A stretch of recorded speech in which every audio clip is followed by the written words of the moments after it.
चलिए विधानसभा एक बार रुक करते हैं। वहां से मंत्री प्रताप सिंह खाचरियावास क्या कुछ मीडिया से कह रहे हैं, आप सुनिए। दिखाई नहीं देता, नौजवान की बेरोजगारी का दर्द दिखाई नहीं देता। आप जो हालात देश में आपने क्रिएट कर दिए, फिर आप राजस्थान में आ रहे हैं और राजस्थान में हम 100 यूनिट तक बिजली फ्री कर देते हैं। राजस्थान में 500 रुपये का सिलेंडर देने की तैयारी है, 25 लाख तक का इलाज फ्री है, एमएलए को एमपी के बराबर 5 करोड़ का फंड मिलता है। राजस्थान की सरकार जनता के साथ खड़े होकर जनता की समस्याओं का समाधान करती है। बीजेपी के लोगों, भरतपुर में आज नाटक कर रहे हो, पहले अपनी केंद्र की सरकार का हिसाब भी दे दो। क्या हुआ 15 लाख का अच्छे दिन का?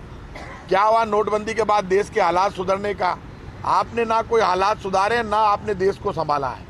इसलिए राजस्थान की बीजेपी तो वैसे ही बिखर गई।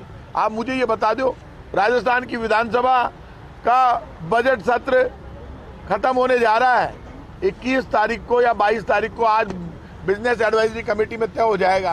अपोजिशन लीडर इनके कटारिया जी, वो चले गए गवर्नर बन के आसाम के। इनके इतने बुरे हालात हैं कि ये उपनेता को विपक्ष के नेता के लिए टेम्परेरी चार्ज देने को तैयार नहीं है। ये तो सबके समझ में आ रहा है कि राजेंद्र राठौड़ नेचुरल चॉइस है। अगला आदमी अंदर लड़ता भी है, जो बीजेपी के लिए लड़ रहा है, काम कर रहा है, उसको नहीं बनने देना है। तो आप भाई राजेंद्र राठौड़ को क्यों रोक रहे हो? क्या तकलीफ है बीजेपी के राजेंद्र राठौड़ से? हम तो सत्ता पक्ष का धर्म निभा रहे हैं। पूरा सदन जानता है कि इस सदन में ये राजेंद्र राठौड़ लड़ते हैं, तो जो लड़ रहा है उसको मौका नहीं देंगे। ये ढूंढ रहे हैं, इसमें भी गणित देख रहे हैं कि कहते ये किसी के सगे नहीं है। ये वो भैरव सिंह शेखावत जिसने राजस्थान में 3 बार मुख्यमंत्री बने, जिसने बीजेपी को खड़ा किया, जिन्होंने आज उन्हीं के चेले तो हैं ये लोग। उनके चेलों को ठिकाने लगाने का काम ये कर रहे हैं। गुलाब चंद जी कटारिया भी उन्हीं के चेले थे। जब वो चले गए तो कोई नाम नहीं है, तो ये इतने दिन लगा दिए। मतलब बीजेपी का बिखराव का अंदाज कर लो। हम तो ये समझ रहे थे कि उपनेता को तुरंत विपक्ष का नेता बना देंगे। अब क्या हो रहा है? वसुंधरा जी के जन्मदिन के दिन 4 तारीख को उनका जन्मदिन पहले डिक्लेयर होता है और 4 तारीख को उसके 2 दिन बाद ये प्रदर्शन घोषित कर देते हैं।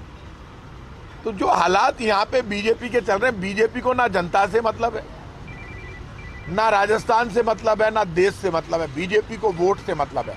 वोट के लिए चाहे दंगा कराना पड़े, चाहे झगड़ा कराना पड़े, चाहे झूठ बोलना पड़े, बीजेपी की इसमें मास्टरी। और मैं आज कह रहा हूं आपसे कि ये ऊपर वाला भी इनको माफ नहीं करेगा। भारतीय जनता पार्टी हमसे, हमारा बजट, राजस्थान की सरकार ने जो वादे किए उनमें से लगभग 90% वादे राजस्थान में कांग्रेस की सरकार ने पूरे कर दिए। सर, ये ओवैसी को बोल आ रहा है, क्यों आ रहे हैं? अब ओवैसी क्यों आ रही है वो तो है बीजेपी वाला बतासी भी है। सबको आबा को हक है, ओवैसी भी आओ, बाकी पार्टियां भी आओ, पर राजस्थान की धरती पर माँ को काम बोले। और माकी जी की जन कल्याण की योजना है, किसान के घर जाओ आप, 2000 यूनिट तक बिजली फ्री कर दिया। किसान राजी है, कर्मचारी राजी है, व्यापारी राजी है, टाबर राजी है। माँ बहन बेटी को आशीर्वाद राजस्थान की कांग्रेस की सरकार के सागे है। और मैं आज आपने कह रही हूँ, सच्चाई ने कोई रोक को नहीं सके।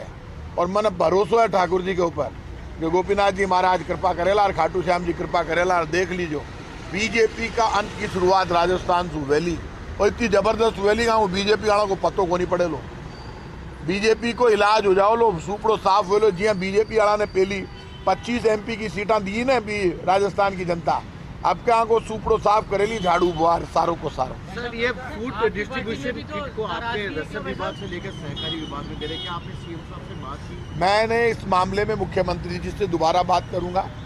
जब ये सारा किट वितरण का मामला था तो मेरे डिपार्टमेंट को अलॉट किया गया। आप इस बात को जानते हैं, नेशनल फूड सिक्योरिटी एक्ट, खाद्य सुरक्षा गारंटी कानून में हम गेहूं पोस्ट मशीनों से वितरित करते हैं। ऑनलाइन सिस्टम है, इसमें कोई किसी इंटरफेयर नहीं कर सकता। ये हमारी बड़ी योजना है, मेरे डिपार्टमेंट को किया गया। अब वो कॉन्फेड को क्यों देना चाहते हैं, क्या कारण है, अभी ये बोलने का वक्त नहीं है। सही टाइम पर मैं अभी पूरी बात कर लूँ, समझ लूँ।